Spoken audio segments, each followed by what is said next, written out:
the second biggest monkey head I've ever seen. I used to be an adventurer like you. Then I took an arrow in the knee.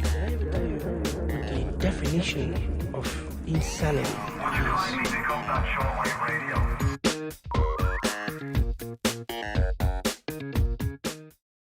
Hello and welcome to episode 89 of PvA Radio. I'm one of your hosts, Luke Croft. Joining me as always, freelance gaming journalist Cody Melkline.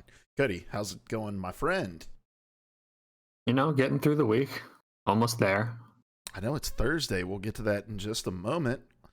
Also joining me today, the Wolf of Wall Street, ladies and gentlemen, Larry Hunt. I know stocks. All right. So, yeah, we'll talk about that in a bit too. Larry will bring his expertise here and tell you what exactly do you need to do with your half a share in GameStop in order to become a millionaire.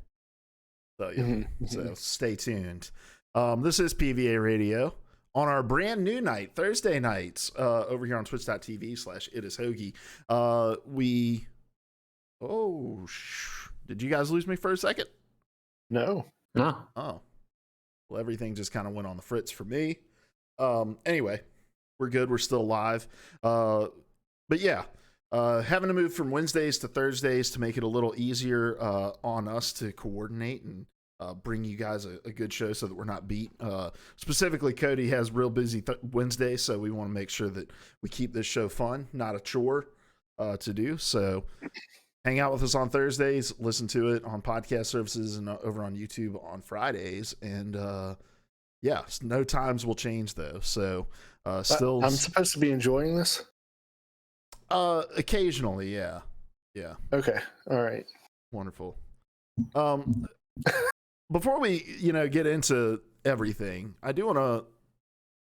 What I was going to introduce you as at the top of the show, Larry, was the man who is double fisted naked juices. Yeah, correct. Because before the show, I thought this madman here, who you really would be the Wolf of Wall Street getting rich off of GameStop stock if you just brought in two naked juices to drink at the same time, because those things are not cheap. Yeah, that's true. That's valid. Yeah. All right. Anyway, you guys ready to talk about some video games? I'm always ready. No, I thought this podcast was just about naked juice. That's the only reason I signed up. What flavor are you drinking? My least favorite, strawberry banana. So I've actually never had a naked juice. I've always assumed it was like a smoothie. Kinda, yeah, sorta. And so if you do an online order with Walmart, they'll replace items they don't have. I buy a couple of their like protein ones a week because it's probably not as healthy as me just putting some protein powder in something, but it tastes 1,000 times better and makes me feel like I'm doing what I need to do. And they replaced my protein pina colada naked juice with this plain old regular proteinless strawberry banana. You can miss me with anything pina colada. I hate coconut, so. Yeah. I love coconut. Oh, you're not a coconut man either, Cody? No, I like coconut. I just don't like pina colada. I have coconut everything. My chapstick Very artificial. Tastes very artificial to me. I always. No, never mind. Also, Gothic Storyteller, thank you so much for the follow. If you're watching along live with us, feel free to, follow you. If you sub, we'll give you a shout out as well. And then feel free to chat along with us and we'll talk with you. Big Toy Roy in the chat says coconut is amazing. Roy knows what's up. I can't get behind like coconut. I just feel like anything coconut flavored just tastes like what suntan lotion smells like. And my wife tells me that's because all suntan lotion is scented like coconut. But I'm just not happy with that explanation. I feel like I'm just squirting suntan lotion directly into my mouth. I feel like this is very much a you problem. I understand that, but taste is very much a you-like sensation. So if that's the way that I feel, your wires crossed. You should have tasted coconut first and then smelled coconut. You should have tasted coconut first and then tasted suntan lotion, and you'd see they don't taste anything alike. That might solve the problem. If I tried to eat suntan lotion. Just a quick spray. What if I end up liking it more than coconut?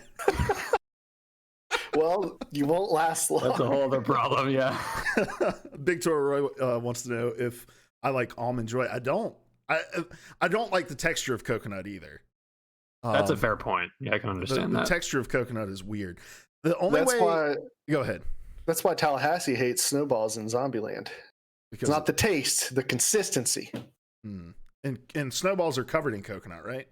Yeah, That's yeah, the whole point of them. Yeah. yeah. Coconut, marshmallow, and some chocolate in the middle of the thing. Like my wife's aunt makes these lemon bars that have coconut mixed into the crust, and it's like covered up by a multitude of other things. So I can eat those and enjoy those. But yeah, if it's very coconut forward, I'm just not going to be down with it. But sorry that you're having to suffer through your disgusting $8 juice. Yeah, I bought this juice and I'm going to drink it every drop. Yeah. Also, we've been ordering groceries too, and I've noticed like I'm just convinced that the amount that you have to replace is totally based off of the experience of the person doing your shopping in that store. Because there are items like where when we were still going out to the store, it was like we never had a problem finding this item, but every time we try to order it, they're always quote unquote out of stock. And we found that doing grocery pickup, there's a lot less replacements than doing like grocery delivery, because it's somebody that actually works at the store that's doing your shopping for you. Little pro tip. And I've gotten entire bags of someone else's groceries before. Really? Yeah.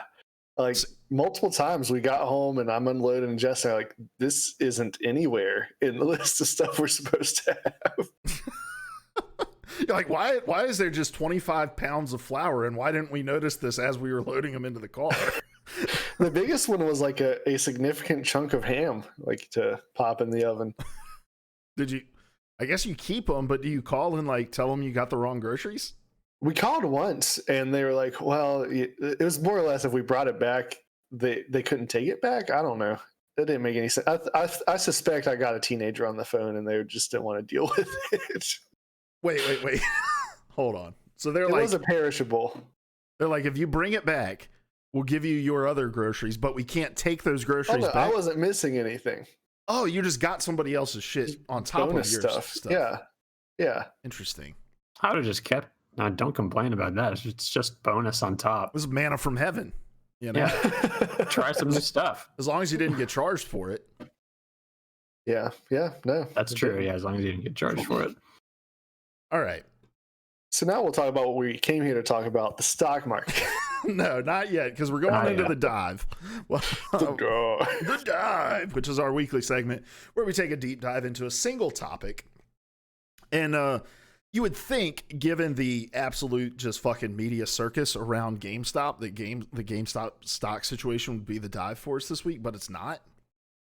For two reasons. First of all, the three of us don't know anything about stocks. Like I do a little bit of small time trading, like on the Robinhood app, but I don't do it because I know like what I'm doing, you know. And is it fair to say you guys don't know much about the stock market either? Next to nothing. I saw a TikTok where this guy was pitching. No, never mind. We have an expert. He was pitching the stock market. He was like, a lot of people ask me and my wife how we're able to afford our lifestyle when neither of us work. And the secret is we invest through Robinhood, and we're not getting paid for this at all. Here's our sign up link, which gives you a free stock if you sign up through it, and them a free stock. But totally no one's sponsoring us. And here's the secret to our success. We buy the stocks when they're really low. We wait for them to go up, and then we sell them. So there you guys go. Buy low, sell high. No one's ever thought of that before. You're welcome. This dude was like unironically saying this. Yeah, I'll find it for you. It's fantastic. Wow. This has been my favorite week of Twitter in 4.5 years. Yeah.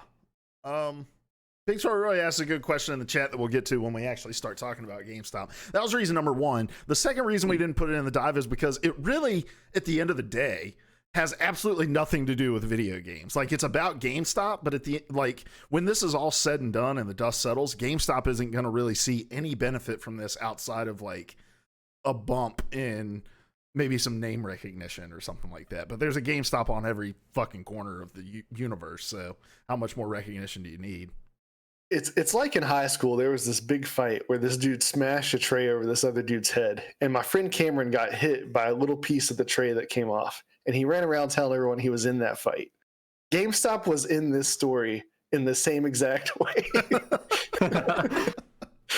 Well said, well said. But let's get to what we actually have as a part of the dive, and that is another kind of strange story that we had. Was this end of last week? This actually, I think, happened the day after we recorded. So this is from Nicole Carpenter over at Polygon. So Xbox attempted to increase the price of Xbox Live Gold. And then after some backlash, within like, I think she says 15 hours, they reverted that decision.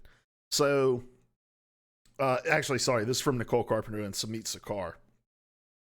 It says, less than a day after announcing a price increase for Xbox Live Gold subscriptions on Friday morning, Microsoft reversed course following widespread condemnation of the decision by customers and the media throughout the day. In an update to its Xbox Wire announcement posted at 11:52 p.m., which was under 15 hours after the article was originally published, Microsoft acknowledged that it, quote, messed up today and, quote, failed to meet the expectations of players. Here's the full quote, well, part of a full quote. Quote, we messed up today and you were right to let us know. Connecting and playing with friends is a vital part of gaming, and we failed to meet the expectations of players who count on it every day. As a result, we have decided to not change Xbox Live Gold pricing, end quote. And then they went on to talk about some changes that they're going to be making to Xbox Live in general. For free-to-play games, they weren't going to be requiring gold anymore, things like that. So, first of all, did you guys see the story prior to the reversion? And did you have thoughts on it at that point? I'm curious to see what you guys thought about a price increase to Xbox Live in general. I did not see it before it had been reverted. I saw it. I did see the original announcement and basically just saw the impact it left on social media of everybody freaking out, calling out Microsoft, all that. And my original thought when I saw the initial announcement of the price increase was, I guess, twofold. One is a price increase of anything during the pandemic is not a good look and not good for consumers. And two, it seemed like a pretty kind of obvious attempt to kind of shift more people towards Game Pass. Which is obviously their long-term strategy in general. Those are my two initial thoughts. Yeah. So Big Toy Roy in the chat wants to know, is Game Pass included in Gold or is it an extra fee? Wait. So the answer to that question is no, it's not included. They do have a program called Xbox, hold on, all these naming conventions.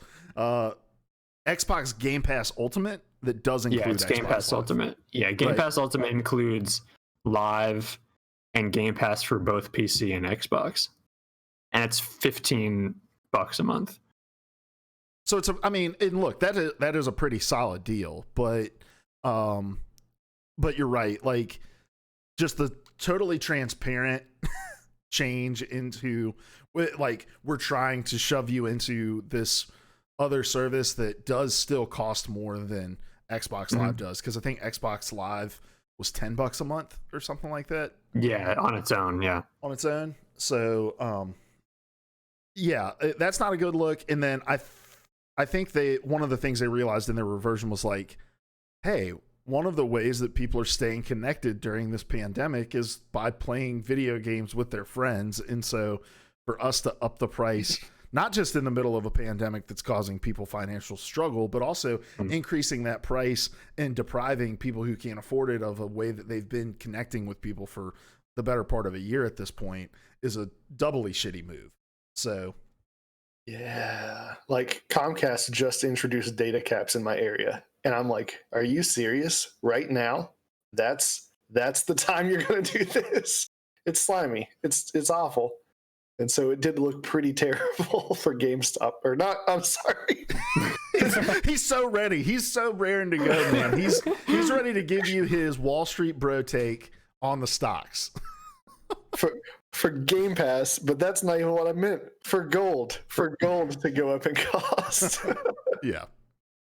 And I guess like, and this is what I put in Discord, the thing I tweeted out was, I think that this whole thing led me to a discussion that's always been like lingering in my head, and a thing I've always thought, and it has been a discussion in gaming for a long time, but it's like, forget not increasing the price of online access. Like, why are we still paying for online access on these consoles? Like, it just, especially if the whole thing is like, well, with free to play games, we're going to let you play with people without that access anyway. It's like, okay, so now for every game I pay for to play online, I'm going to have to pay an additional fee to play it online.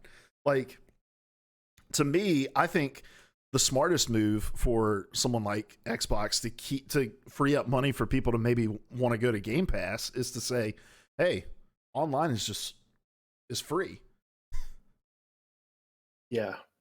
I don't even think of it as like this story actually reminded me that for myself, I just now think of live as like cable, like internet. Like I'm paying for a basic service.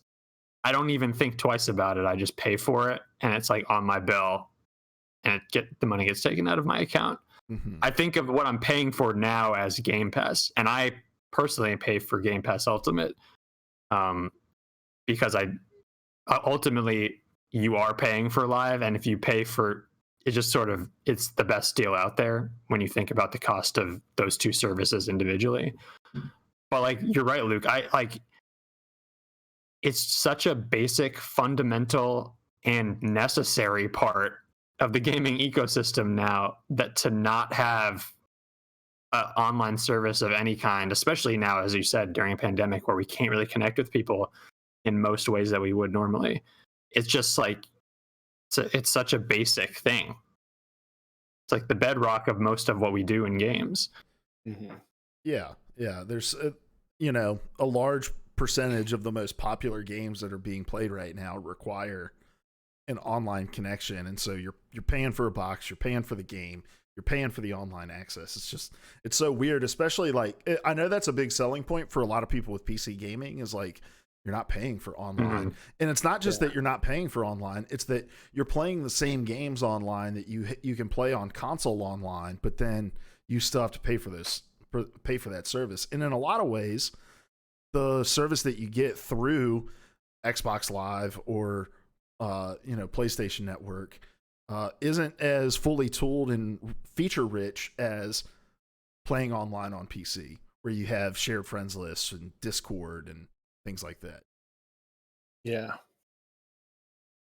And aren't free to play games like Fortnite, Warframe, you don't have to have or pay for like PlayStation Plus or whatever Nintendo's online is to play those on those systems, right? I know you don't need Nintendo online to play Fortnite online. I don't think you need PlayStation Network either. I didn't realize that you had to have Xbox Live Gold to do that before this announcement. It was one of those things like, oh wait, that wasn't a thing already? Because I mean, I'm like you, Cody. It's just paying for that online access is just like a fact of life. Yeah. And I think it's just funny that, think about the time and the energy and the money that it takes for them to go and pursue like games with gold. And that's really like your upsell, right? Like, hey, we know you don't have to pay for online access on PC, but paying for online access through us, you get, well, with Xbox, you get some like exclusive discounts with gold. And then you get these 2 to 4 free games every single month as well. And that's the upsell. It's like, why not just like nix that whole department where you're having to pay to like source those games and just say, we're going to make the online service free to people.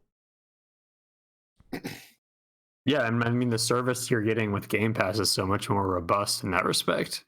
Like the upsell that they're using to get people to pay for live is the whole point of Game Pass. You have a library of at this point, I don't know how many games just at your fingertips. And what the base version of Game Pass I think is $10 a month, 15 for Ultimate. It just seems like a no-brainer. But I have a lot of questions like about the reversal, like how much thought went into all of this in general, because I don't believe that Microsoft would probably take the time and the resources to kind of figure and analyze all of the financials required to kind of do this. I don't think they'd go through all that work if they didn't have a plan of following through. And I know a lot of people have been throwing out that it's like a PR stunt, or like it was them tossing out something and then sort of going back on it to either get goodwill and say, oh, we listened to our consumers, which doesn't make much sense because the horrible reputation you get for throwing out the announcement in the first place sort of undoes all that. But either, I guess the only way I can square it is either someone at Microsoft didn't fully believe in this and they kind of threw it out to gauge it, or they hadn't like fully invested in it, period. And so kind of reneging on it ultimately didn't do much for them in terms of all the planning that had gone into it. So I guess I just have a lot of lingering questions about the initial work that went into kind of creating an announcement like this and the rationale behind it in the first place. Yeah, I have no idea. Yeah, it's just not often you see company of that size really like reverse course that quickly on something like this. Yeah, we'll get to a couple things in the chat here in just a second, but no, there were a lot of like weird conspiracy theory shit things that were coming out of like, oh, well, this was them doing some like PR stunt to pull back and then, you know, try to make it look good that they were reversing course, but also the like free to play thing. But that doesn't make that additionally doesn't make sense because of what has now become a revelation to me, which is that's not how it's always worked, and that's how it does work on Nintendo Switch and PlayStation. Like, oh, we're gonna do this weird like cashing in chips thing to score points for doing something that our two competitors have been doing for a long time. Like, that's not been Xbox's play in a lot of ways. Like, on the service side things, Xbox has been forging the path with as far as like bundling and in a lot of ways pricing. So yeah, I'm not down with that explanation. Now, but you brought up a very good point at the beginning of the discussion, Cody, in that I think that they probably just thought this was a good way to upsell Game Pass Ultimate. And I think that this was ultimately a move to like phase Xbox Live Gold out through pricing. And maybe the idea is to get rid of gold in the future. But make like Game Pass Ultimate the one kind of end all be all of services, because I think Xbox is facing an issue right now where it's hard to understand their ecosystem with Xbox Game Pass Ultimate, Xbox Live Gold. Now you're about to like fold in xCloud and things like that into it, and it's just confusing. And does that work on my Xbox One X, or wait, do I have the Xbox One S, or do I have the Xbox Series X or the Xbox Series S? Yeah, they have a lot of product and service bloat right now, and I think they're trying to figure out a way to bring that. And I think it's just as bad a move for them to say, hey guys, we're getting rid of Xbox Live Gold and it's just going to be Xbox Game Pass Ultimate. So everyone who's paying for this shit, be prepared to spend another $5 a month for that. Like, so maybe they thought this was the kind of softer runway into launching into just having Game Pass Ultimate, and then saw, oh wait, they're not ready for this, but holy shit, what a loss to take. Like over 15 hours where you just get bludgeoned by customers and media. Yeah, I mean, I do think the ultimate goal will be to phase out gold. I don't know what the replacement for that is. They're going to have to reconsider the pricing structure of the two tiers of Game Pass.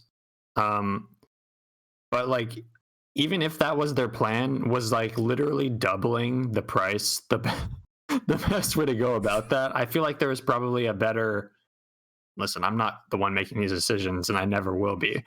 But I feel like there was probably a better way to soft pedal that to people, especially during when a lot of people are in financial straits and don't have as much money to spend on this kind of stuff as they normally would. Yeah. Coming to the chat, Gothic Storyteller says, this is why I focus more on great single player, preferably RPGs, where I don't care for online gaming. My investment is into a game that I can have over 100 hours of playtime and replayability. Just my 2 cents. And I think like, I think that's what Xbox is trying to combat, like not necessarily against, but to try to make up for. Because for every person who's like spending $60 on a full-fledged 100-hour RPG a couple times a year when they come out, there's guys like Larry who's like, I just play Apex Legends, this free-to-play game, and Microsoft has to think of a way to like monetize off of that, and a way to do that is through charging for his online access. Hey, I also play Dark Pictures anthology games once a year. But you play that on PC, Larry. But now you Not play last Apex time. on PC. I've already left Xbox. I'm gone. Big Tory Roy says, I feel like Microsoft has been on an upswing in terms of their relationship with consumers, so they probably don't want to do anything to ruin that momentum. And that's exactly it. Like, not for a PR stunt, not for some weird, like, 4D chess marketing move. I think they tried to cash in on some chips to move themselves in the direction that they ultimately want to go. But doing that by price gouging the thing that you want to get rid of, it's kind of like when you realize that you're at the end of a relationship, and so you just start being really mean to the person that you're with, and it's like, no, you should probably just sever the tie rather than making it completely unappealing to stay with you. Yeah, burning the bridge is usually not the way to go. It's one of my favorite episodes of New Girl is when Nick just leaves Reagan on the bus and goes back home. I remember that, yeah. I think if any company of the three is going to move to free online access, it will be Xbox. And I still believe that even after this mess. I agree with that. It's definitely not going to be Nintendo. If anything, they'll find a way to make it weirder and more complicated. Now you can get, not only do you have to download an app on your phone, it's exclusive to our Nintendo mobile service. What does their online service get you? What, Nintendo's? Yeah. You can play games with friends. You just get to play games with friends? And you get the access to the NES classics. Oh, yeah. Okay. So, but it doesn't even have like voice chat native to the console. I know, yeah, that's one of the main reasons. That's one of the main reasons Animal Crossing didn't work out for us to play together, because I was like, I don't like having to call them on my phone through an app to talk to them. And if I'm going to have to, the Discord app will work 10 times better for this. Yeah. Oh, man. All right, well, let's move on to the slant, which is where we take some of the most interesting pieces of gaming news from the week and then give our take about them. We're going to kick this off with this fucking GameStop story, guys. I don't want to talk about it. We're not going to belabor this. I'm interested to see some of chat's perspective on this as well. What I'm not going to sit here and do is try to explain to you exactly what is going on with the GameStop stock, because I know there's a short sell, a short squeeze, and some other, mumbo jumbo that's jargon made to keep us out of the loop on all this stuff that rich people like to do. But if you've had your head in the sand for the last week or so, GameStop stock is skyrocketing, despite the fact that GameStop as a business is seemingly sunsetting itself. Well, the market around GameStop is sunsetting GameStop. But a tight squeeze, less is more 206 in the chat says. That's the name of the closest town to the town that I'm in. I know. There's also Climax, so it's a very interesting area that Larry lives in. There are a lot of awkwardly named places here. When you live in the middle of nowhere, Larry, there's only so many things that you know about. All right, but still, that's the trail. Can I say the name of the trail on the show? I know it's a family-friendly show. Yeah, sure. Why not? The Dick and Willie Rail Trail. That's the legitimate name of. You're just some horny ass settlers. And you can rent bikes and go ride the Dick and Willie. It's. You took it too far, Larry. Now we have to put the explicit tag on. All I did was say what is advertised. Anyway, if you back to GameStop. Oh man. If you want to read about what is actually happening with GameStop, there's plenty of places to go read about it. I think that this story is interesting though, because it has kind of swept the gaming conversation. Like we've been all talking about it in my company Slack, and you see you mentioned earlier before the show, Cody, like games journalists are now like, now I got to understand the stock market to write about games this week and all this stuff. And so it kind of like injected its way into the gaming space, despite not really being a gaming story. Because at the end of the day, GameStop's not going to see any of the money that's being kind of fought over here, because it's all going to settle and ultimately end up back around where it was. And some people are going to be richer, some people are going to be poorer, and at the end of the day, likely it's going to be the people that were meant to get richer are going to be richer, and the people that were meant to get poorer are going to get poorer. But I want to give you guys an opportunity to just share maybe some of your thoughts on the story in general, which sees two sides warring against one another who are equally just not fun to deal with. Wall Street suits and the Wall Street bros of Wall Street Bets of the Wall Street's Bet subreddit. Wall Street Redditors, yeah. Yeah. I got lost in the explanation. What was the question? Oh, just we're not going to talk about this very long. I just wanted to get you guys' thoughts on any part of the story. It's a rare moment where I kind of feel bad for GameStop. Because at the end of the day, you have two people like fighting a proxy war through GameStop, really. and it sucks for GameStop, who already has plenty to worry about. I think it was you that mentioned before the show, like they're still just like tweeting about the price of used controllers and stuff. And I think that's a smart play for GameStop. Like, look, when the dust settles, it's not going to impact us one way or another. And so it's best for us to just totally ignore this while these two other sides fight about something that we're just unlucky enough to be caught in the middle of. Yeah, we're still going to be limping along at the end of this. Yeah. Yeah. I admit that it took me a lot of like Twitter threads and a lot of articles to really even understand what was happening, like the financial background of this in the first place.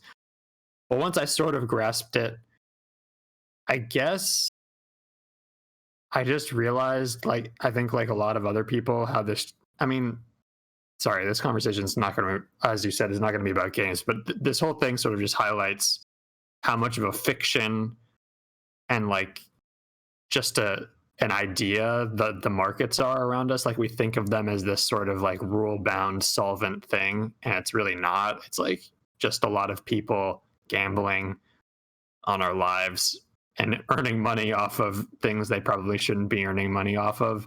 And I guess the narrative around this has sort of been like the David versus the Goliath. That's the metaphor I keep on seeing people throw out. And I think it's I'm all in on like bagging on hedge funds because they're really the scum of the earth. But like I think everybody's fooling themselves that they think that the winners of this whole thing are going to be the like underdogs in the whole scenario. Ultimately, the people who earn money hand over fist in the stock market normally are still going to reap benefits from this. Despite the fact that one hedge fund has been taken down, several others are probably already piling onto this bandwagon and going to earn money hand over fist. So, And I've seen change. It's the same thing that happens all the time. Like we've seen this with other companies. I think what was it? Some car company became like a lightning rod thing for this a few years ago. This stuff happens. It's just the fact that it involved right at this time that I think took people off guard. And I saw a pretty good argument that the folks that frequent Wall Street, what's it called? Wall Street bets on Reddit, are not necessarily a bunch of poor folk sticking it for the rich people. Well, I would push back. They're more everyday traders than the people on Wall Street, I'd say. But yeah, there's basically two different camps of investors. There's like the institutional investors, your hedge fund managers, like, you know, the people that are really, really making money off of this. And then you have your retail investors, which are guys like us and guys like on Wall Street bets. And there's a big difference between making 700,000 off of, you know, taking advantage of a short sell and then making, you know, 700 million or, you know, I think that they, at the highest, the hedge fund stood to lose like close to $5 billion or something like that. So I think like if we're just talking about the kind of root of the David versus Goliath story, which was very big man versus much smaller man, then I think the comparison is apt with this, because it really is a lot of like, look, you have to have money to play in the stock market. You can't just like wish yourself into it. But you know, like there was a story of a guy who put like, I think $8,000 in on GameStop and then cashed out at like 60 grand and was able to pay for his like sister's medical procedure that she was needing. And so the thing that I just keep coming back to is it's like what Reddit is doing in this kind of transparent, coordinated effort to, because they really like the stock, right? Which is what they keep saying, because they're not allowed to say they're pumping the stock. We're just seeing a transparent glimpse of what these hedge fund people do every single day, you know? Yeah. And it's more visceral and it's like surrounded by memes, which I think this is why this one has landed more, because more than whatever, I don't know about the car company lightning rod from a few years ago, but this one's just been surrounded in memes, and it's really like the vindictiveness of what Reddit is attempting to do to these people that were, honestly, the hedge fund managers just got caught with their pants down doing something that normally just goes totally under the radar, and they profit heavily off of it. And again, GameStop sees no benefit from it at all. And it's like this company who is struggling, who has tons of workers who are likely going to lose their jobs in the next few years if something doesn't change with the course of that company. They're seeing whatever side it is getting massively rich off of this, and they see absolutely nothing off of it. Mm-hmm. And that feels strange. Yeah. I'm not going to belabor the point. I guess I fundamentally disagree with some of I agree that, like, I think there are people who have benefited off of this, like the man you mentioned, who are, as you said, retail investors and who use this as an opportunity to get money for something that they actually probably needed.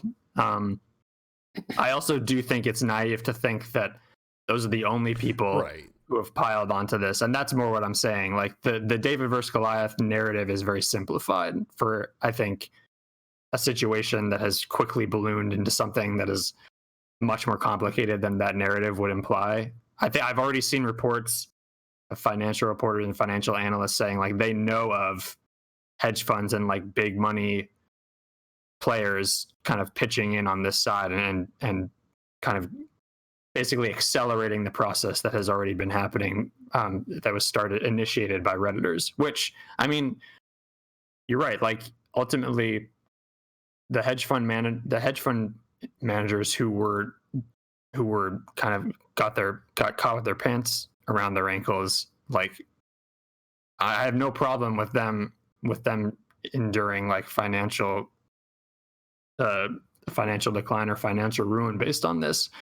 I guess I just like, I'm caught in like, this whole process just feeds the gullet of capital.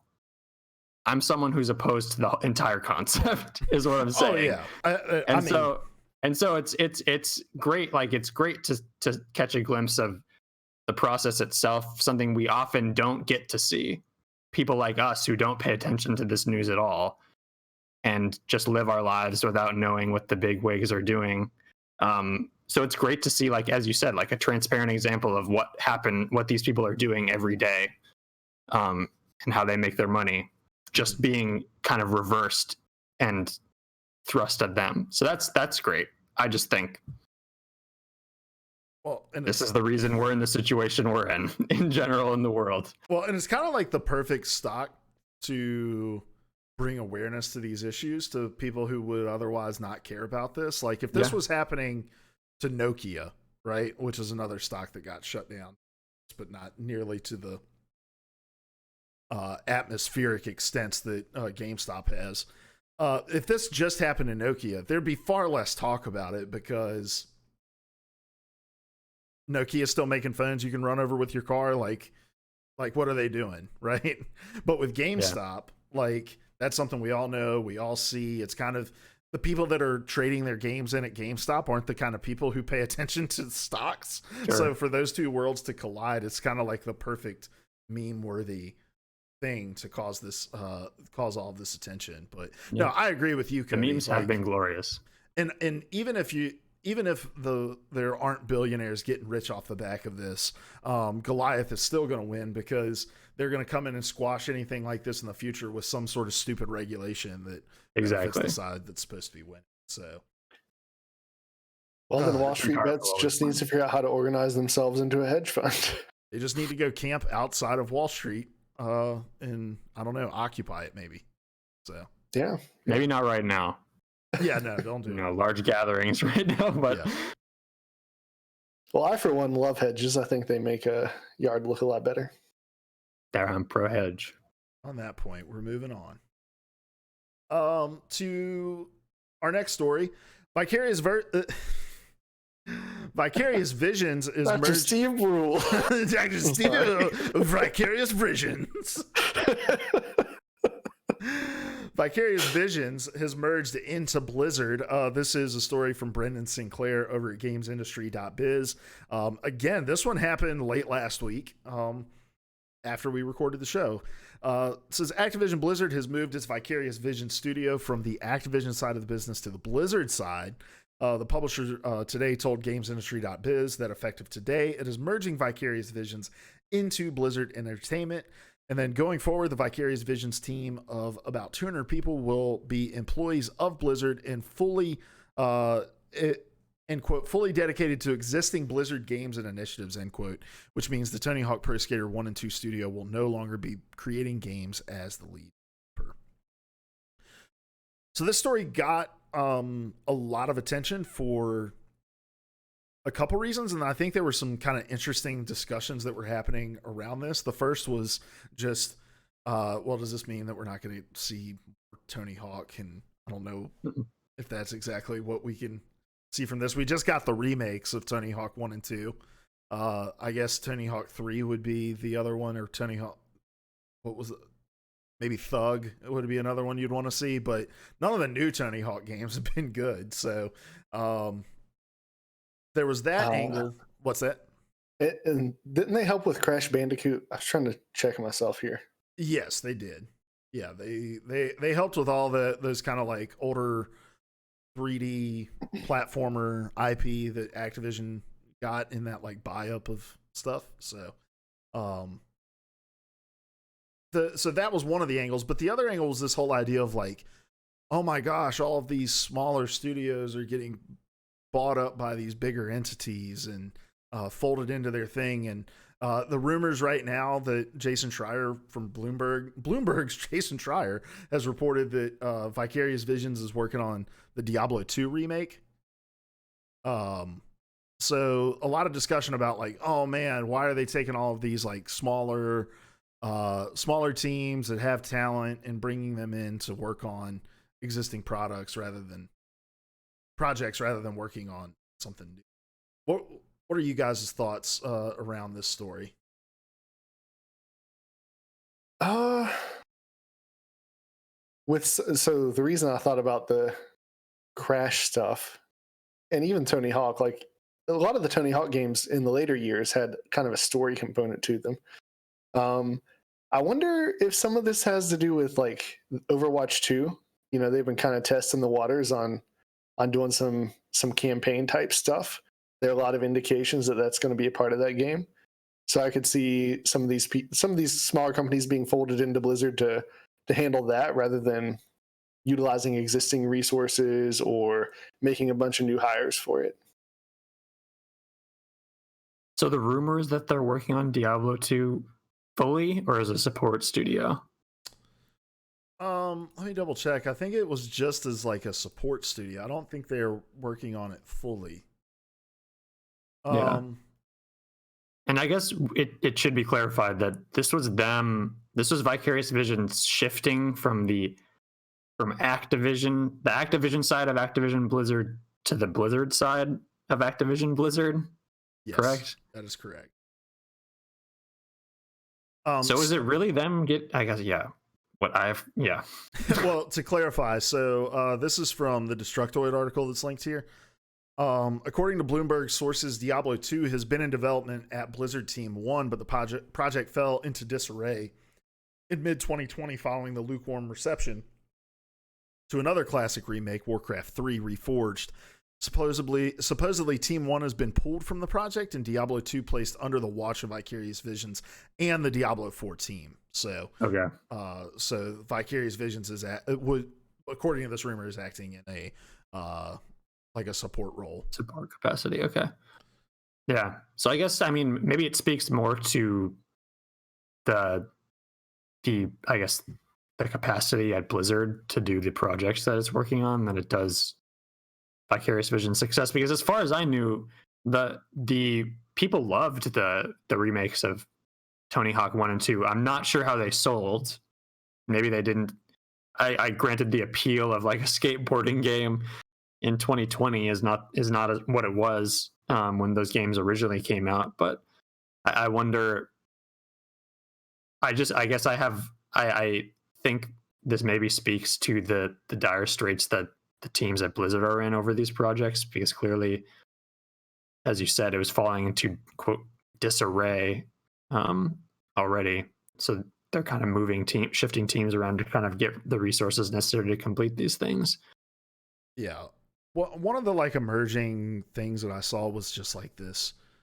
Oh my gosh, why would they move such a talented team into like a support role in for another studio working on these? It's just, big publishers eating up small developers again. But like, okay, I'm looking at Vicarious Visions like list of games over since 2010. You guys want the list here? Yeah. Transformers War for Cybertron, Decepticons and Autobots, Guitar Hero Warriors of Rock, Skylanders, a million versions of Skylanders. They worked as a support team on Destiny 2. They worked on the Crash Bandicoot Insane trilogy, and they did the Tony Hawk Pro Skater 1 and 2 remakes. So it doesn't seem like outside of the Skylanders stuff, they've really been working on anything original in the last almost 5 years. It's a lot of support work and remake work as it is. And I think that what we have to remember is like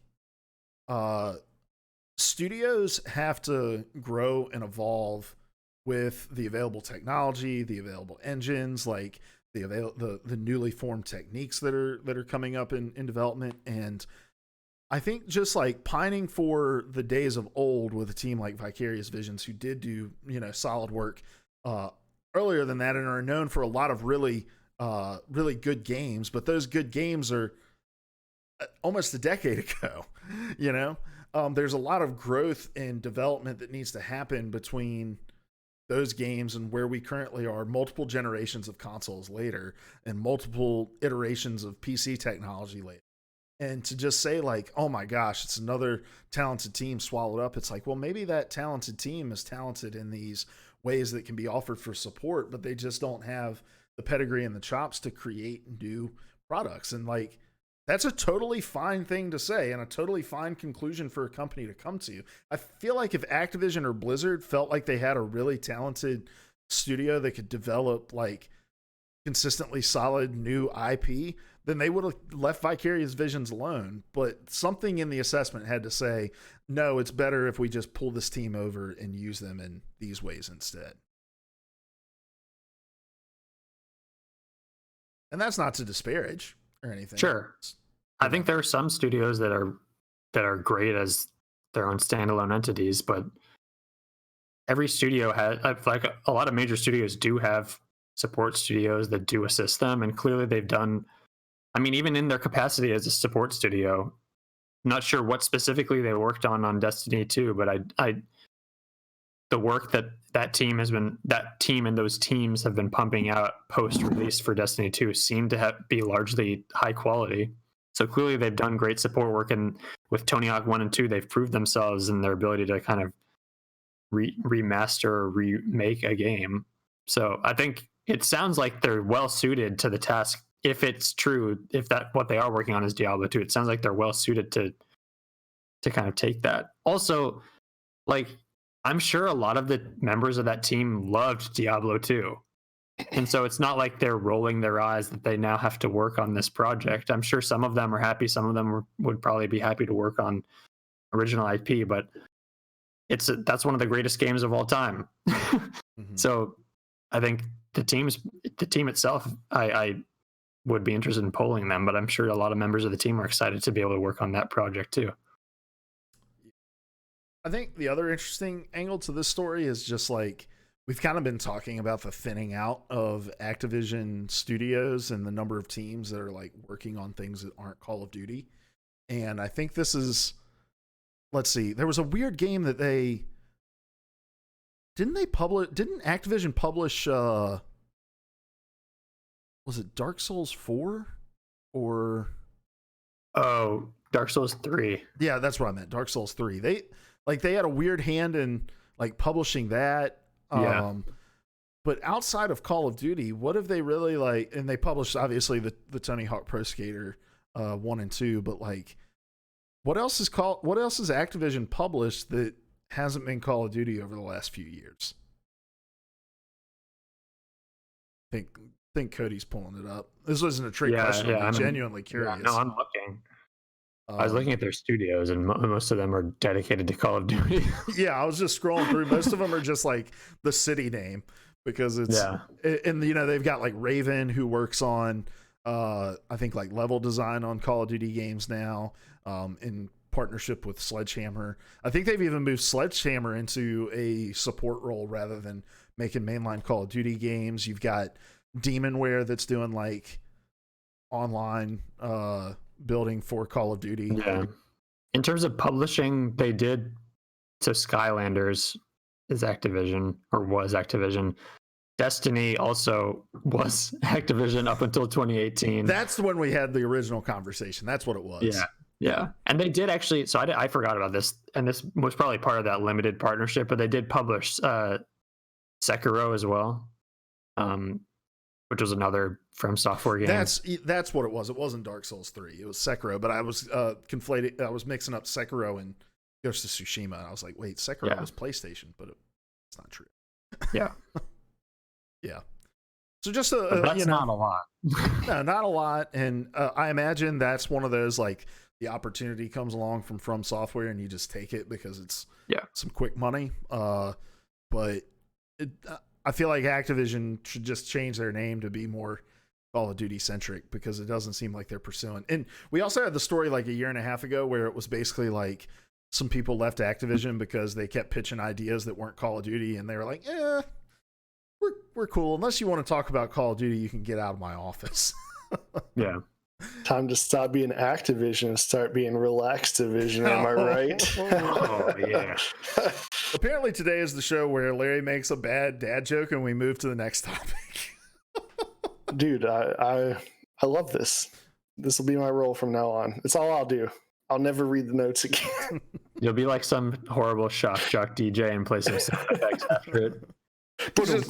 He's got a fart noise soundboard over there. Wah, wah. Next story on the list. This one is just straight from their Discord, and I just was had notifications on them. They pinged at everyone, but Ninja Theory has shut down work on Bleeding Edge to focus on Senua's Saga, Project Mara, and the Insight Project.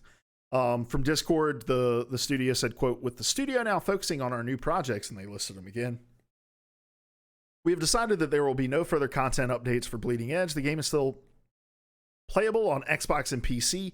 Thank you to the fans and keep teaming up and causing chaos," end quote. This isn't a huge story. I doubt you guys have many thoughts on it, but I just thought it was interesting. Like Ninja Theory, we thought the whole like Bleeding Edge thing with Ninja Theory was weird to begin with, like them venturing out into this multiplayer space for this title. But the game released on March 24th of last year, so the game hasn't even been out for a year. And apparently so the Discord's reaction to it was, "Oh wow, we're not getting any more content updates after all of the new content updates we've gotten over the last 6 months, which has been 0." So yeah, Ninja Theory put out a game, supported it for about 4 months, and then never touched it again. It's sad to see because Bleeding Edge looked like a really cool concept. Yeah. I mean, sure, it's sad to see that. For the people who do play it, I'm sure it's sad to see it go. But I like that they went for it. Like they tried something different. They weren't content to just rest on their laurels of like third-person action games.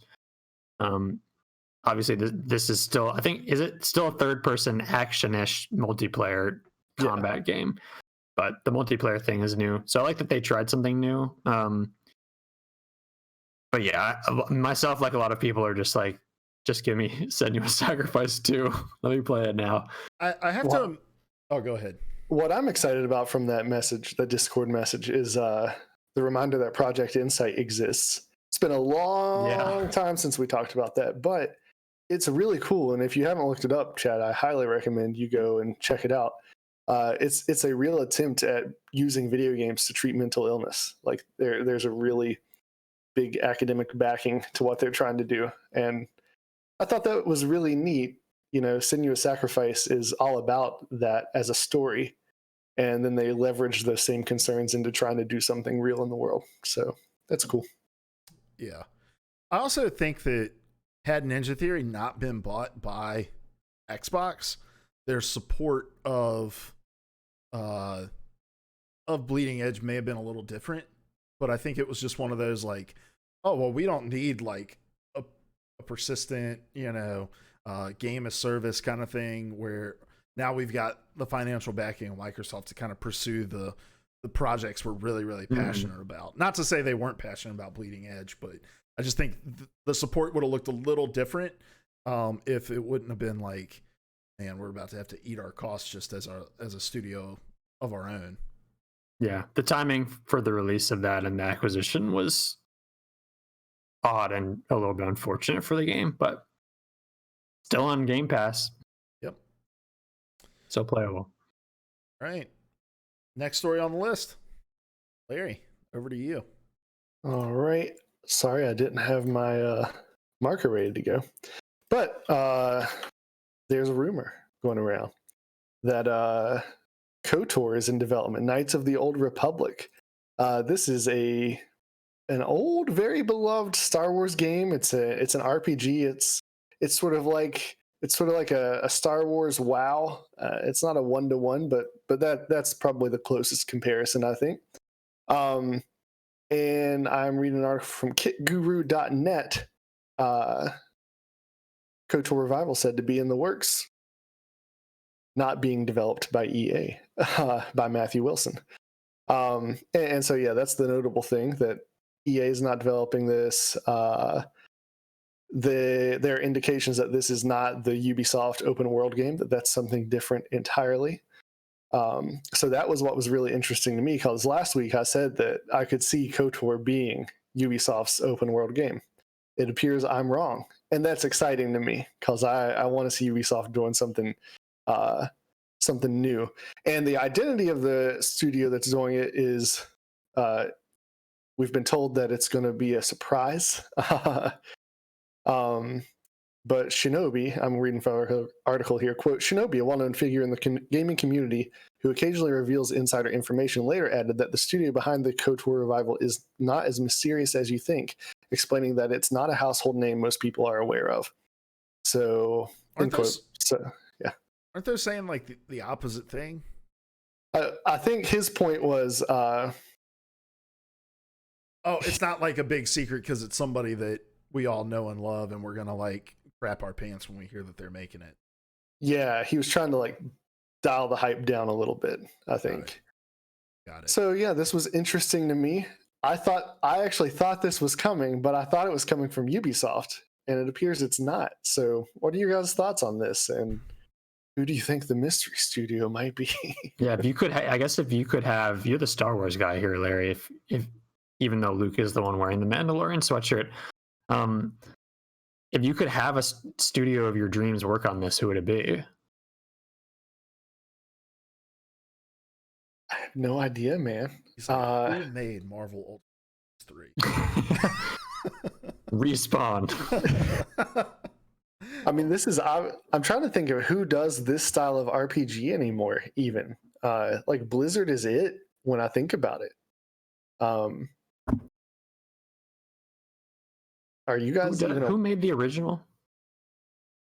Great question. Wasn't it EA and wasn't BioWare involved in it? Oh, you might be right. I think BioWare was involved in the. I was going to say BioWare is sort of in that space the most still, just Anthem notwithstanding. Yeah, it was BioWare. BioWare was the primary developer. Obsidian was involved, and EA was involved. And have they specified that BioWare is not returning? So it's not with EA. So because that would be the least surprising if it was BioWare again. Yeah, but BioWare is a household name, and they're with EA. Yeah. And they mentioned that EA is not the one. True. So, True. Yeah. You think about the people who make these kind of like sprawling, even just sprawling RPGs. Not even like because wasn't the original more of like? I've never played the original. Is it more of a traditional RPG or is it like an MMORPG? It was an MMORPG. Wait, I thought wasn't it? No, am I mixing games up? Is that the Old Republic? Knights Just of the Old Republic. Knights of the Old Republic is KOTOR. There was another multiplayer what's the multiplayer Star Wars game? The MMO Star Wars. I have mixed these games up, haven't I? It's called, the MMO is just called The Old Republic. Okay. That explains my confusion. So Knights of the Old Republic was a traditional RPG then? Yes. Okay. Well, that actually opens it up to more. Yeah. I could see more people doing that kind of thing. It was more in line with what BioWare does with like Dragon Age and Mass Effect. Yeah. But it was still based on Wizards of the Coast Star Wars role-playing game, which was based on the D20 system. Yeah. It was more, it was definitely more of an old school RPG. Yeah. So, that opens it up a little more. But I don't know. Well, if it's not a household name, I don't even know who it's going to be. That's true. Yeah, that's the thing. But like, if it's not EA, if it's not an EA studio and it's not a Ubisoft studio, and we think about other kinds of like traditional, but like Western RPG makers right now, it's like I wouldn't want Bethesda touching Star Wars with a 10-foot pole. CD Projekt Red is like kind of tanked their they're otherwise preoccupied. Right. Like if this was prior to Cyberpunk, I'd be like, man, if CD Projekt Red was making a Star Wars game, that Star Wars RPG, that would be fucking awesome. But it's like, who else would you? Who's making games like this? Could you see brought over to make a game like this? And I'm sure there's some like smaller tier developers that we're not thinking about. Yeah, and I guess the name that came to mind for me, although I know obviously they're preoccupied with other projects, was Obsidian, the team that they did New Vegas, and they've done their RPG focused. They're owned by Microsoft now, but they have a lot of projects in the works. I know, like that so Honey, I Shrunk it's the them. Kids game. And that they did that. That's true. Forgot that they do a lot of different stuff, but they are known for their RPGs. But they have their team set on other projects. So yeah, I really don't know who occupies that space right now. Yeah, and I think that not a household name is also one of those things. It's like that's kind of subjective too, but Yeah. I think that that removes the people we've listed, but I don't think it removes many other people. Yeah, and maybe it won't even be an RPG. Maybe or not that kind of. I don't think it'll be that kind of RPG. Regardless, it'll probably be more in line with what we think of RPGs now. Who's in this picture on this article, Larry? That's Revan, isn't it? I have no idea. I don't know any Star Wars. I thought it was Captain Picard. Hold on. He's looking it up, typing. Yeah, that's Darth Revan. Darth Revan. So he was a Jedi Crusader who fell to the dark side in the Mandalore Wars. Kind of looks like Kane, the wrestler. And this is interesting for the broader Star Wars zeitgeist, because a Jedi Crusader crystal was hanging in Luke Skywalker's hut in Episode 8. So it was like the first canon indication that Revan existed. It's funny. He's a favorite bad guy. It's funny. I'm looking up, like, I just Googled popular RPGs to see if there was something like a studio that's abundantly obvious that we're just missing. But it's all BioWare, Bethesda, CD Projekt Red. It's got like the Soulsborne games listed in here. So I've scrolled through 4 or 5 pages. I can safely say I don't think we've missed anyone abundantly obvious, at least. Because it's definitely not going to be, like a Square Enix, or I don't want to say definitely not, but I doubt Square Enix would want to get involved with another big IP after the raging success that the Avengers game was. Yeah, and they're just doubling down on Final Fantasy remakes anyway. So yeah. I thought you were going to say they were just doubling down and going like, look, what's a franchise we can take that people would just get even madder at us for about how we give us all your Disney properties. Star give all Wars. of them. Just give it to us. All right. Last story on the list, Larry, or for the slant. For the slant. This one was really exciting to me. I don't know if it's going to be as exciting to you guys. I'm just excited every is. time I open an article from you, because I'm like, where did he find this website? I work in a PR department of a video game company, and I've never heard of these websites. You've never been to videogameschronicle.com? The old VGC? Come on, man. So this comes from videogameschronicle.com by Andy Robinson. It's called Hitman Devs James Bond game won't feature a movie actor. Could be a trilogy. And so there's a James Bond game being developed by IO. And I was maybe aware of that, but somehow I'd forgotten. I know I'd seen this teaser trailer before. It was released back in November. But James Bond games are typically like built around one of the movies. Not always, but a lot of them have been. But it's exciting to me when they're not, because it gives them freedom to tell a different kind of story. And my favorite James Bond game, Agent Under Fire, was not based off of a movie. So their model's not going to be based off of any established actor. They're going to be telling their own story, and they, according to Abrak, this is from the article, IO intends to build a James Bond universe from scratch. He says, quote, "We have been allowed to make our own digital Bond, which will not lean on a Bond actor. We also came up with a completely original story, and you could easily imagine that a trilogy could come of it," end quote. And so this is the first Bond game in 9 years. Now, let's be honest, guys. It can't be a completely original story in the Bond universe, all right? But part of this is that they don't know who the next Bond is, do they? I don't think so. I know the rumor's always been Idris Elba was going to be the next. No, well, the rumor is based on this most recent Bond that just keeps on getting delayed and delayed. Is that there's a character in the film, and she supposedly takes over the mantle of 007 or whatever her moniker ends up being. So it's not a James Bond, it's just 007. Yeah, it would just, I mean, people have always theorized that 007 and James Bond is more of a moniker that gets passed down. Like, that's the way they link all of these canons together. Like the Doctor, he just regenerates. Yeah, Well, sure. 007 definitely is that. Yeah, but yeah, people say James Bond is more of a moniker. But yeah, that's what people are saying, that it's this, and I can't remember her name. I think she's another 00. But yeah, they haven't officially cast anyone yet. So Daniel Craig is still in the 2021 James Bond. Yes. Yeah, he is still James Bond. But this is his last, they're saying. Interesting. He's the longest running one at this point now, right? I don't know. Sean Connery in terms of did it for a movies or in while. terms of years? Yeah, that's valid. He's definitely not the longest in number of movies, I don't think. Sean Connery they cranked those things out with Sean Connery. Yeah. So yeah, Daniel Craig has now been he's been James Bond for over 14 years. Dang.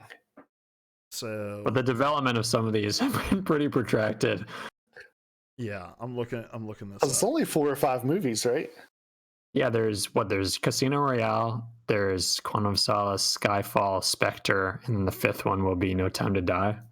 Yeah. Sean Connery was the 4th longest serving Bond, with Roger Moore 2nd and Pierce Brosnan as 3rd. Pierce Brosnan, yeah. But Sean Connery had to have the most movies, Yeah, right? that's what I'm looking at. Most James So Bond. Lashana Lynch is the actress who plays, the name is Nomi. She's a new 00 agent who people are saying could potentially take over for Daniel Craig. We're now just on Bond talk, which I'm totally in favor of. My favorite Bond is Timothy Dalton. He's a good one. My Bond is Daniel Craig, to be honest. It's probably the lamest answer, but Dude, as I said that, Gothic Storyteller in the chat sent "Nothing beats Timothy Dalton's Bond. I love The Living Daylights." That's my favorite Bond movie, man. So We just connected. Roger Moore I and wish it were Sean on camera. Connery were James Bond in 7 films apiece. Okay. Pierce Brosnan was in 4, and Daniel Craig is about to be in his 5th. So yes, Roger Moore and Sean Connery have the 2 most movies. Some of these James Bonds only served 1 film. yeah. I've never seen a James Bond film. Really? Even the modern ones? None of them. Wow. Watch Casino Royale is a banger. Casino Royale is still my favorite Bond movie. I've mentioned it on the show, but my wife and I have actually been working our way through all of them. Really? yeah. Wow. And yeah, I did not realize how the rating system for movies changed over the years. Every time I hear my grandpa say, "They'll let him do anything in movies these days," I'm going to be like, oh, "Excuse you, let's go watch some Sean Connery rated PG James Bond movies." Oh yeah. Anyway, oh yeah. In any case, might go back and back to video games. Have you guys, okay, you haven't watched any Bond movies. Have you played any Bond games besides GoldenEye? Everyone's played GoldenEye. Oh yeah, I played GoldenEye. Is Halo 2, is that a Bond game? Yeah. When he takes his helmet off at the end, it's revealed that he's James Bond. It's Sean Connery.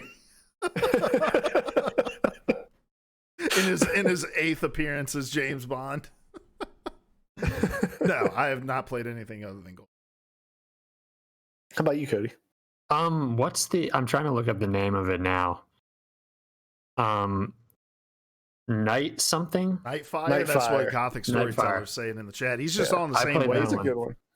Maybe- I just like the multiplayer of that one. It was a lot of fun. Maybe the Gothic Agent Story. Under Fire was my favorite. It had a crazy multiplayer, and it was my first time like exploiting something in multiplayer.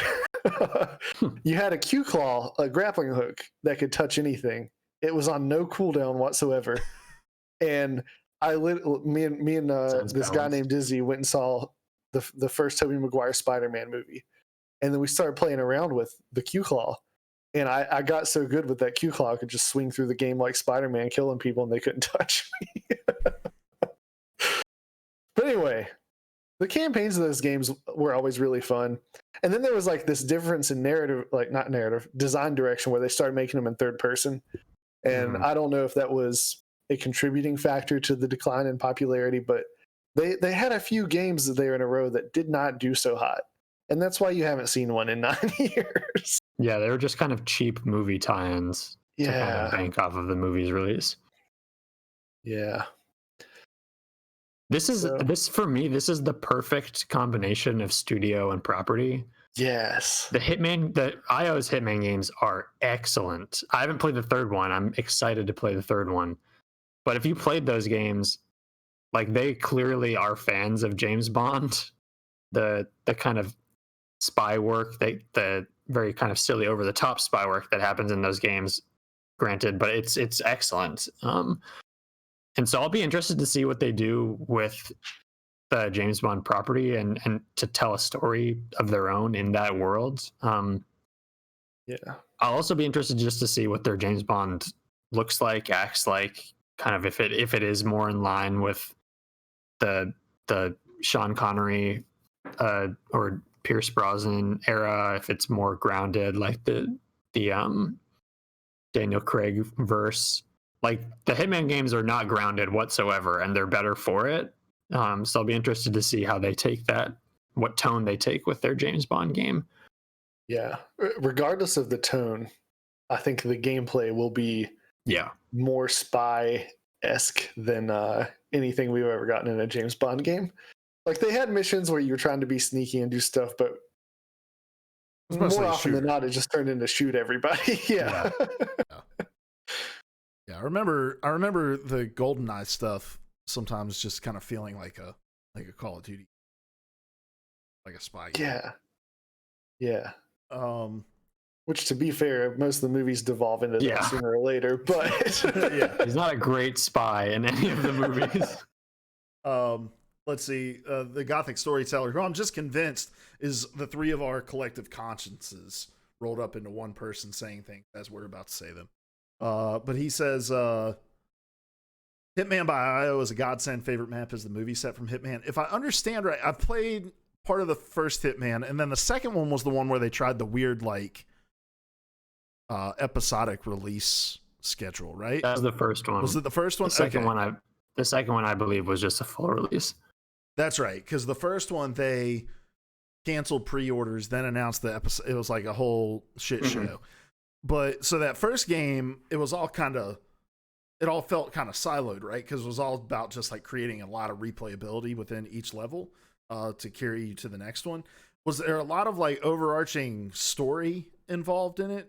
There was stuff that sort of bound it together about a shadow organization that you're kind of that sort of starts to pop up more and more. Every all three of them, from what I know, I've only played the first and second, but from what I know of the third, it's the case too. It's always built around replayability of those levels and like finding the best paths through those levels and really exploring them. The second and third start to lean more heavily into narrative and the story that's going on. It's not the selling points of those games by any means, but I was actually impressed in the second one about their ability to kind of, even though they only really did it in the cutscenes in between the levels, their ability to kind of tell a story with some sort of inspired dialogue that wasn't just boilerplate assassin stuff. And it sounds like they really pushed that stuff for the third one. So it seems like it's a direction they want to go more into, more directed narrative stuff. Gothic Storyteller says, Hitman 2 had a stronger story than 1. I think the Yeah. first IO game just wanted to establish what Cody said, replay gameplay. Definitely. Yeah. All right, well, that's going to do it for the slant. Let's move on to our final segment of the show, Offbeat, which is news of the weird and strange goings on in the games industry. And Cody, got a not safe for work one for us today. I still do. gonna share my screen. Still managing to stuff Cyberpunk news into the show. This is a good week for them because people weren't focused on Cyberpunk at all with GameStop and Microsoft stuff going on. Well, that's funny because GameStop's about the only place that you can purchase that game now. Xbox is still set. It's a Microsoft exclusive right now. But yeah, this is a sort of hilarious story that's come out of the real way to play Cyberpunk, which is the modded version of it, because modders are essentially stuffing features that they probably expected to be in the full release into the game post-release. I'm going to be honest. I didn't expect this one. You didn't? No. I I expected this the moment that they announced who was going to be in this game. I didn't expect this as a feature provided to me from the company. CD Projekt Red. Oh, I got you. Yeah.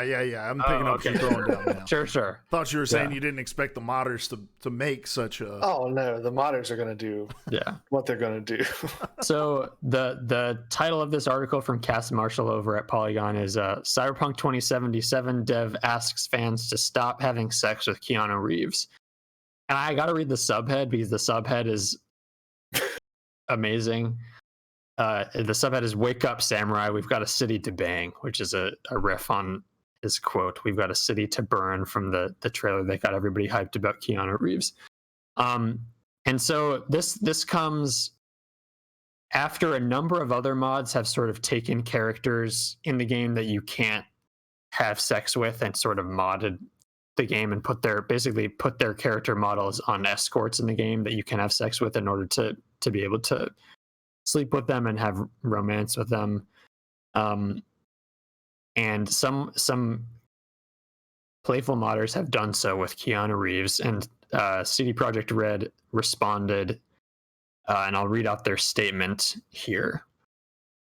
Quote, "Our most important rule regarding user-generated content, game mods in particular, is that it can't be harmful towards others. In the case of model swaps, especially those that involve explicit situations, it can be perceived as such by the people who lent us their appearance for the purpose of creating characters in Cyberpunk 2077. Therefore, when making fan content, creators have to make sure they've got permission from all the concerned parties, which might be people other than CD Projekt Red. For the characters we've invented for the game, we broadly permit you to tweak the game at will and just have fun. When it comes to models of real people whom we've asked to participate in the game, we kindly ask you to refrain from using them in any situation that might be found offensive if you don't have their explicit permission." Unquote. So for them, the issue comes down not to the fact that people are modding character models generally to have sex with them. It's just that it's Keanu Reeves and he did not permit them to use his likeness in this way. So did they not use like face capture and stuff for other NPCs, like, bigger NPCs in the game? It doesn't, as far as I know, the main NPCs that people are modding this for are not based on the likenesses of real people. There are other characters in the game who are based on likenesses of other people, like Alana Pierce, Hideo Kojima, but it doesn't sound like the majority of people are face swapping those models. It's mostly characters like Judy, Evelyn Parker, characters in the game who people have fallen in love with for one reason or another.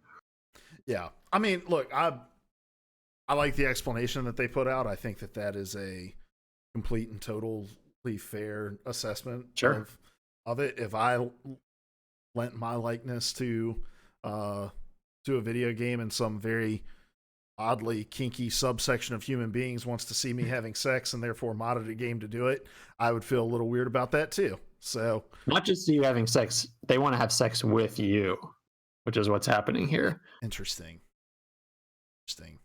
Because you do, like, Keanu Reeves has sex scenes his character has sex scenes in the game, but you are him, and since it's a first person game, you don't really see him at all. So you can have sex as Keanu Reeves. That's fine with CD Projekt Red. You just can't have sex. Reeves. Yes, and Keanu Reeves, obviously. Yeah, he's like, it's cool to have sex as me, but do not have sex with me. Exactly. Which I like to think is his approach to sexual encounters in real life as well.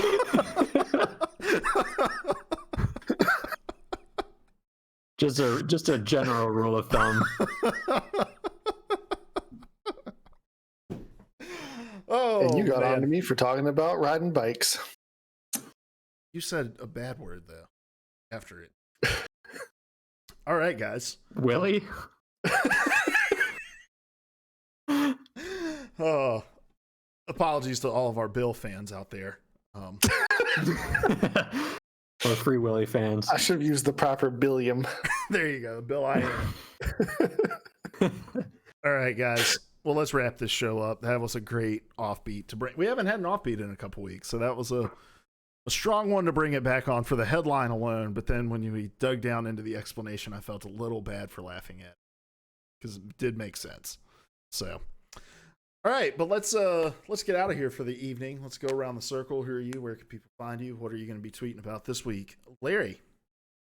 I'm Larry. You can find me on Twitter at StillInFlux, and hopefully you'll see me tweeting that I achieved Diamond rank a mere season and a half after switching to mouse and keyboard in Apex, but we'll see. All right, Cody. Like keeping it OG. Yeah.